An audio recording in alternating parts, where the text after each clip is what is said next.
हम लोग। और आज की हमारी जो ये क्लास है, ये class UGC net social work का है और पीएचडी के लिए भी ये क्लासेस जो है इम्पॉर्टेंट है क्योंकि सिलेबस कॉमन है। और यूनिट नंबर 2 के अंतर्गत हम लोग बात करने वाले हैं आज सामाजिक संस्थाओं में। अगर मैं बात करूं तो परिवार धर्म, कल हम लोग बात किए थे। सामाजिक स्तरीकरण पर भी बात हो चुकी है, प्रकार्यवाद पर भी बात हो चुका है। केवल मार्क्सवादी और वेबरवादी उपागम हैं, इन पर मैं आज आप लोगों से जो है चर्चा करने चल रहा हूं। ठीक है, ध्यान दीजिएगा आप सभी लोग एक पॉइंट को। तो सबसे पहले अभी जो है हम लोग पढ़ेंगे मार्क्सवाद के बारे में। ठीक है, मैंने आज आप लोगों को हिस्ट्री की पीडीएफ भी भेजा है और मैं उम्मीद करता हूं कि आप सभी लोगों ने उस पीडीएफ को पढ़ा भी होगा। पढ़ा था सभी लोगों की नहीं, बता दीजिए। किसी ने नहीं पढ़ा? शाबाश, बहुत अच्छी बात है फिर तो, है ना। तो आज की टॉपिक देखते हैं फिर, मार्क्सवाद। उसमें था ये वाला पीडीएफ? नहीं, ये पीडीएफ नहीं था, जो हिस्ट्री की बात कर रहा हूं मैं, हिस्ट्री की बात कर रहा था, है ना। हिस्ट्री की पीडीएफ पढ़ा था कि नहीं पढ़ा था? ठीक है सर, पढ़ा था। चलो फिर बहुत अच्छी बात है। तो क्लास में आज हम लोग मार्क्सवाद के बारे में पहले चर्चा करेंगे, उसके बाद हम लोग वेबरवाद के उपागम पर बात करेंगे। मार्क्सवाद का मतलब ये सिंपल सी बात है कि अगर मैंने मार्क्सवाद लिखा है तो इसका अर्थ यह है कि कार्ल मार्क्स के जो विचार हैं उस पर ये आधारित होंगे सारे के सारे विद्वान।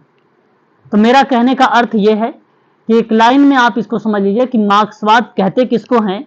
तो यहां पर आप नोट कर लीजिएगा कि कार्ल मार्क्स के विचारों पर आधारित, विचारों पर आधारित।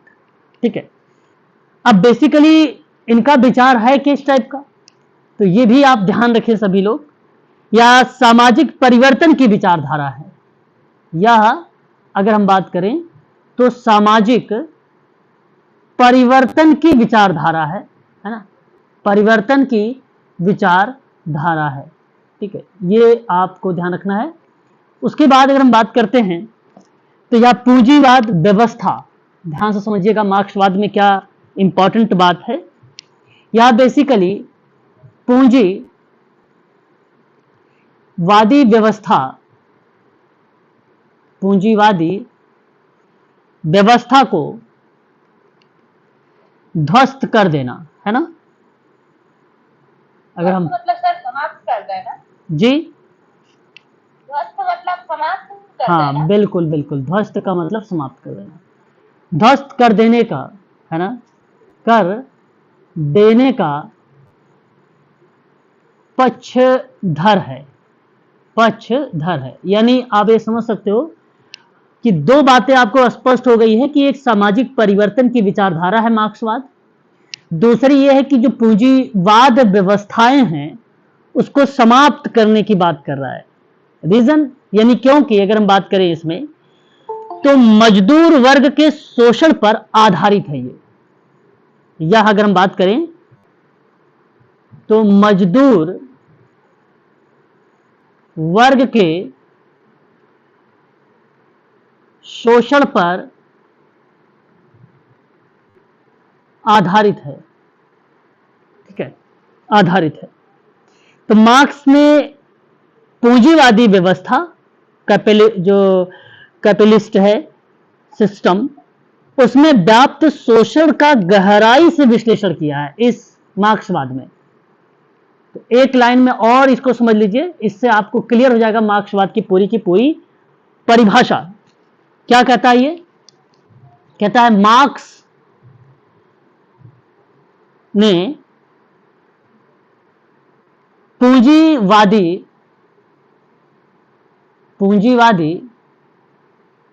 व्यवस्था में व्याप्त मतलब इंक्लूड, है ना, व्याप्त शोषण का गहराई से विश्लेषण करना, विश्लेषण किया या करना, इस चीज को दर्शाया है मार्क्सवादी अर्थ को। तो ध्यान दीजिएगा, मैंने 2-3 बातें यहां पर आपको स्पष्ट किया है। पहली बात, अगर कोई प्रश्न पूछे कि मार्क्सवादी होता क्या है, तो आपको सिंपल शब्दों में बोलना है कि यह मार्क्सवाद, जो कार्ल मार्क्स विद्वान है, उनके विचारों पर यह आधारित है। ये पहली बात आपको सबसे पहले बोलना है। दूसरे नंबर पे आपको यह बोलना है कि जो मार्क्सवादी है वो सामाजिक परिवर्तन की बात करता है, ये दूसरी विचारधारा है। तीसरी बात यह है इसमें कि पूंजीवादी जो व्यवस्था है उसको ध्वस्त करने की बात कही गई है इसमें। और चौथे नंबर पे अगर हम बात करते हैं तो यह मजदूर वर्ग के शोषण पर आधारित है ना, मजदूर वर्ग के शोषण पर आधारित है। 5वें नंबर पे आपको याद रखना है कि जो व्याप्त शोषण है पूंजीवादी व्यवस्था में, उनकी गहराई से उसका क्या कर रहा है, विश्लेषण करना है, यानी एक प्रकार से उसका एनालिसिस करना है या स्टडी करना है या अध्ययन करना है। यह प्रक्रिया आपको ध्यान रखना है 5वें पॉइंट में। 5 मैंने कीवर्ड्स बताए हैं और ये कीवर्ड्स बहुत इंपॉर्टेंट है ना। वहीं बात करते हैं कि अगर कोई प्रश्न पूछे कि भाई इसका उद्देश्य क्या हो सकता है कार्ल मार्क्सवादी का, हालांकि परीक्षाओं में प्रश्न पूछा जा सकता है कि भाई मार्क्सवादी का उद्देश्य क्या है, तो मैं आप लोगों को यह भी बता देता हूं, ध्यान रखिएगा आप सभी लोग। यहां प्रश्न फैक्ट से नहीं बनेगा, ध्यान रखें। मार्क्सवादी का मुख्य उद्देश्य नोट कर लीजिएगा। यहां प्रश्न जो बनेगा वो अप्लाइड प्रश्न बनेगा, तथ्यों पर आधारित ये प्रश्न बनेगा कि आपको ये बातें पता है या नहीं पता है, ये चीजें आप जानते हैं कि नहीं जानते हैं कि कार्ल मार्क्स ने अपनी मार्क्सवादी थ्योरी में या उसके सिद्धांत में या उपागम में ये बातें कही गई हैं कि नहीं कही गई हैं। तो आपको पता होना चाहिए, तभी आप सही कर पाएंगे। तो पहली बात ध्यान से सुनिएगा, इसका जो एम है, जो ऑब्जेक्टिव है, वो है मार्क्सवाद। मार्क्सवाद एक सामाजिक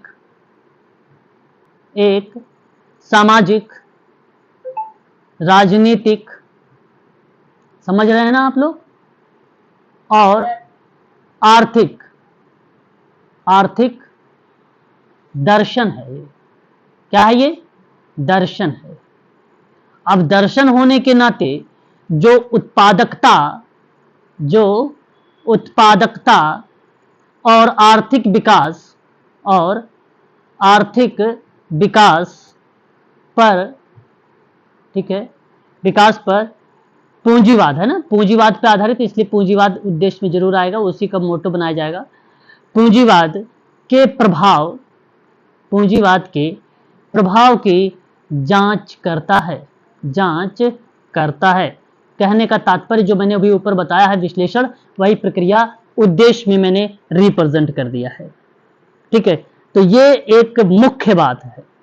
ठीक है, मार्क्सवाद के जनक जर्मनी के एक कालजयी महान विचारक, इनका नाम कार्ल मार्क्स ही है। और प्रश्न ये बने कि भाई मार्क्सवाद के जनक कौन है, तो जनक के परिप्रेक्ष्य में मैं आप सबसे कहूंगा कि कार्ल मार्क्स का ही नाम आप लोग नोट करेंगे। ठीक है, किस परिप्रेक्ष्य में? जनक के परिप्रेक्ष्य में कार्ल मार्क्स का नाम। ठीक है, यह आपको ध्यान रखना होगा। ठीक है, इस चीज को आपको यहां पे ध्यान रखना होगा। आगे बढ़ते हैं, मार्क्सवाद में और भी चीजों के बारे में हम लोग जानने का प्रयास करते हैं। जो मार्क्सवाद सिद्धांत है, जहां मार्क्सवाद के आधारभूत सिद्धांत बनाए गए हैं, उसमें कुछ खास बात है। जैसे खास बात यह है कि मार्क्सवाद का सिद्धांत द्वंदात्मक भौतिकवाद के विचारों पर आधारित है। तो अब ध्यान से सुनिएगा, यहां मैंने क्या बोला? मैंने कहा मार्क्सवाद सिद्धांत द्वंद्व, ठीक है, द्वंदात्मक भौतिकवाद के विचारों पर आधारित है। यह आपको ध्यान रखना है, विचारों पर आधारित है। ठीक है, मार्क्सवाद ने द्वंदात्मक प्रणाली को हीगल के विचारों से ग्रहण किया है। ये जो द्वंदात्मक भौतिकवाद आप देख रहे हैं, ये किससे ग्रहण किया है कार्ल मार्क्स ने? तो हीगल। हाँ, ग्रहण किया है, ये बात ध्यान रखेंगे सभी लोग। हीगल के विचारों से, हीगल के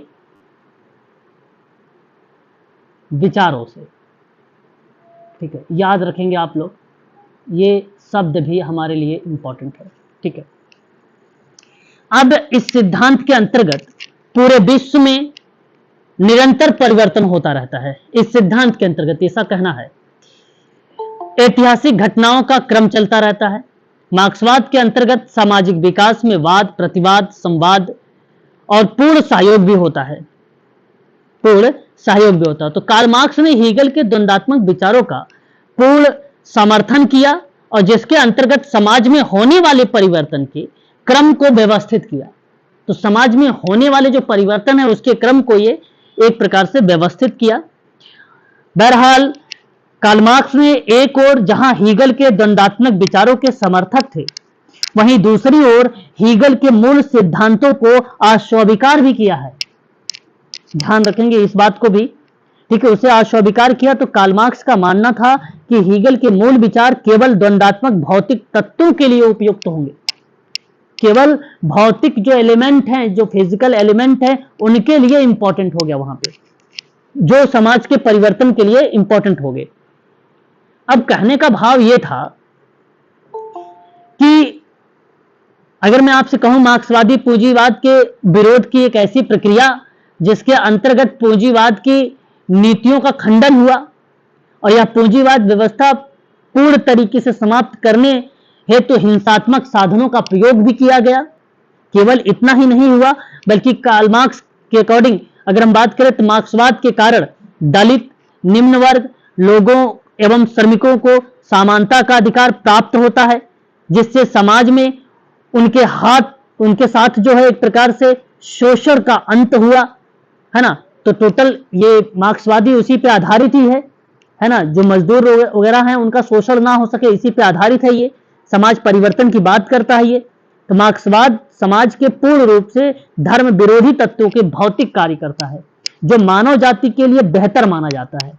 इसलिए इस शब्द को आप लोग ध्यान रखेंगे। एक और पॉइंट को आप लोग सभी लोग मेंशन करिएगा। मैं एक और पॉइंट यहां पे लिख रहा हूं और ये पॉइंट है मार्क्सवाद समाज में पूर्ण रूप से धर्म विरोधी तत्वों की भांति ठीक है कार्य करता है। बहुत इंपॉर्टेंट शब्द है, ये बात ध्यान रखिएगा। जो मानव जाति के लिए बेहतर माना जाता है, मानव जाति के लिए अच्छा माना जाता है, ठीक है, या बेहतर माना जाता है, ठीक है। इस चीज को आप ध्यान रखिएगा। इतनी बात क्लियर हो गई है? ओके। आगे हम बात करते हैं इसके बारे में, और भी चीजें हैं कार्ल मार्क्स के बारे में। बहुत ही फेमस स्टेटमेंट हैं कार्ल मार्क्स के, जो प्रश्नों के रूप में उभर के हमारे सामने देखने को मिलते हैं। कार्ल मार्क्स के अगर हम बारे में बात करें, भारत में मार्क्सवादी विचारों का प्रवेश 20वीं शताब्दी में हुआ था। भारत में कब मार्क्सवादी विचारधारा आई? तो 20वीं सदी में आया। हालांकि अगर हम बात करें भारतीय कम्युनिस्ट पार्टी को गठन को लेकर मतभेद रहे हैं। वर्तमान भारतीय कम्युनिस्ट पार्टी के अकॉर्डिंग इसकी स्थापना सन 1925 कानपुर में हुआ था, ठीक है। मैं नोट कर देता हूं ये भी, ठीक है, ध्यान रखिएगा। भारत में मार्क्सवादी विचारों का प्रवेश कब हुआ? 20वीं सदी में हुआ। ये बात आप ध्यान रखेंगे। दूसरी पॉइंट पर हम बात करते हैं भारतीय कम्युनिस्ट, भारतीय, ठीक है, नोट करिएगा, भारतीय कम्युनिस्ट पार्टी के गठन को लेकर, के गठन को लेकर मतभेद रहा है। आज वर्तमान में अगर हम बात करें, आधुनिक वर्तमान समय में कम्युनिस्ट पार्टी के अनुसार अगर हम बात करते हैं तो उसकी स्थापना सन 1925 ईस्वी में कानपुर में हुई, कानपुर में इसकी स्थापना हुई, ठीक है, और 1964 में उससे अलग हुआ, ठीक है, अलग हुआ, जो अब अपने को मार्क्सवादी कम्युनिस्ट पार्टी कहता है, जो वामपंथी मोर्चों को सराहना या सरगना के अकॉर्डिंग बात कही गई। तो मेरा कहना यह है कि सर अलग कब हुआ? जी अलग कब हुआ था? 1964 में? हाँ, पृथक अगर हम बात करें तो पृथक की बात करें तो सन 1964 ईस्वी में हुआ था, ठीक है। इतनी बात आप लोग जो है ध्यान रखेंगे, ठीक है। ये आपका जो है अगर हम बात करते हैं तो मार्क्सवादी विचारधारा के बारे में यहां पे जिक्र किया गया है। अब कार्ल मार्क्स का कुछ कॉन्सेप्ट है, कार्ल मार्क्स का अगर हम बात करें तो कुछ कॉन्सेप्ट, जी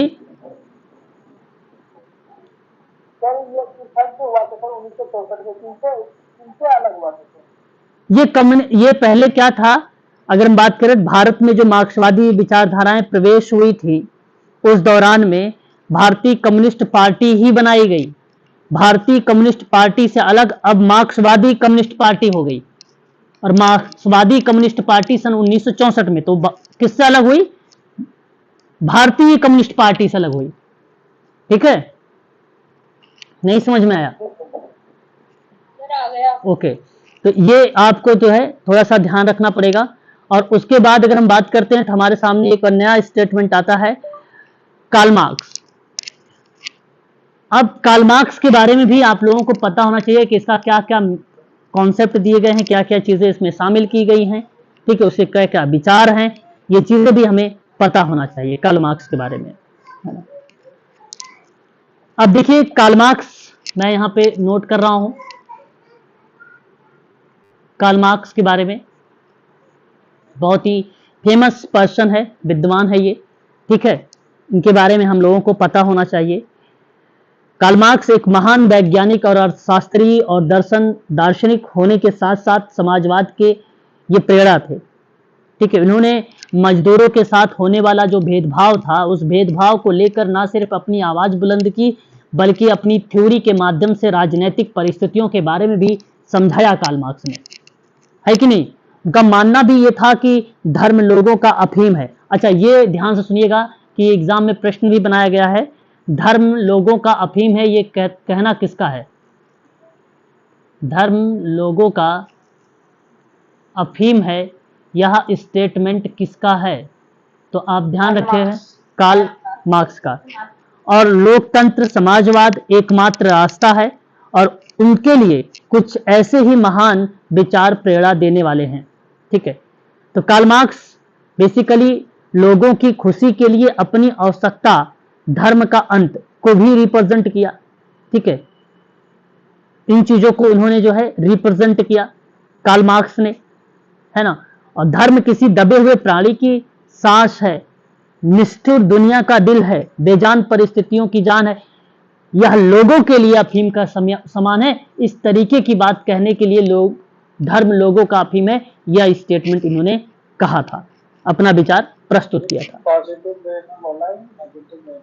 पॉजिटिव वे में बोला है ना, पॉजिटिव वे में बोला है। ठीक है, नौकरशाह के लिए दुनिया महज एक हेर फेर करने की वस्तु है, ये भी स्टेटमेंट उन्हीं का आता है, कार्ल मार्क्स का ही आता है।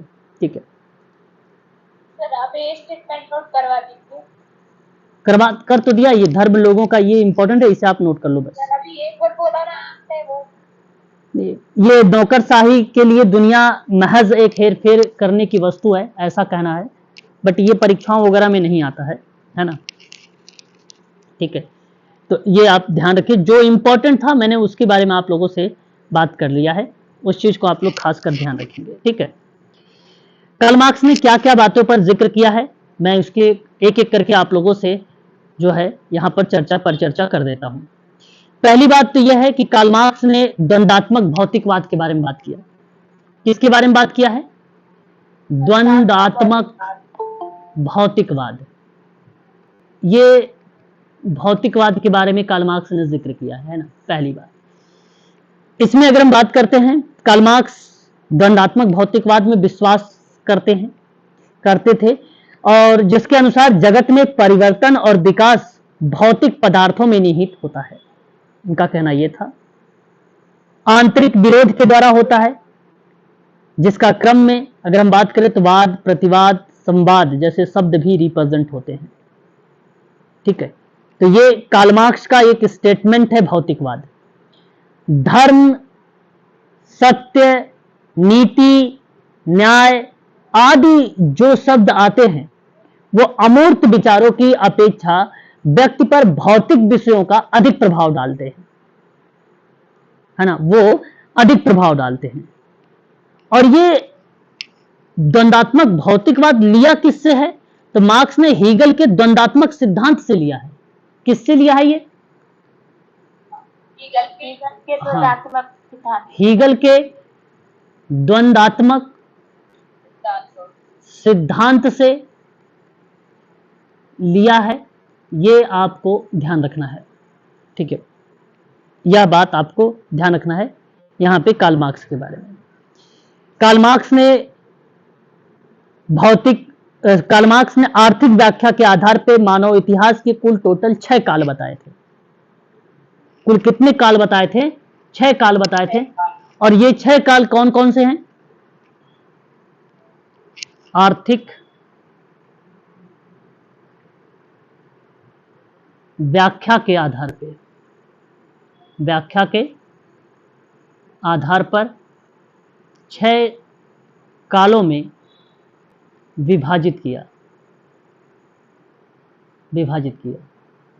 कौन कौन से काल थे, पता है किसी को?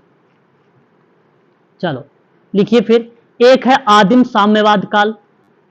अब ध्यान रखिएगा, क्योंकि ये भी सवाल पूछता है कि भाई बताइए आदिम साम्यवाद किससे संबंधित है, किस विद्वान ने ये दिया है काल, तो आप लोग बताएंगे कार्ल मार्क्स ने दिया है। ठीक है, तो ये क्रम है, क्रम से ही आप लोगों को ध्यान रखना है। दूसरा अगर हम बात करते हैं तो दास्ता का काल।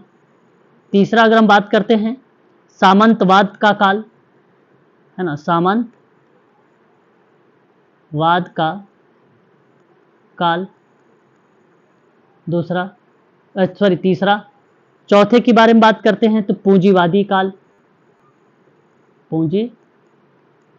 काल। पांचवें के बारे में अगर हम बात करते हैं तो श्रमिक वर्ग के अधिनायक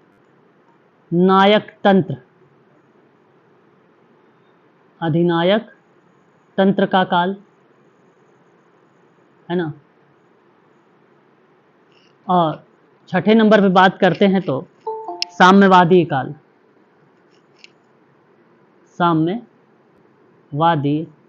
काल। ठीक है, इस चीज को आप लोग जो है ध्यान रखिएगा। ठीक है,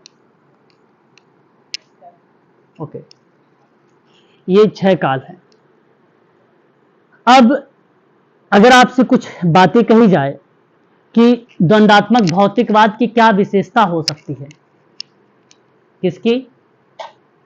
द्वंद्वात्मक, हाँ, भौतिकवाद की। सर साम्यवादी का क्या मीनिंग होता है? बता रहे, अब इसी में आएगा, साम्यवाद इसी में आएगा, भौतिकवाद की विशेषता।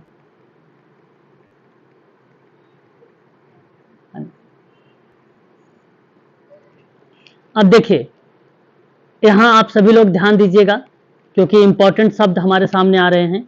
अब एक एक करके समझने का प्रयास करिएगा।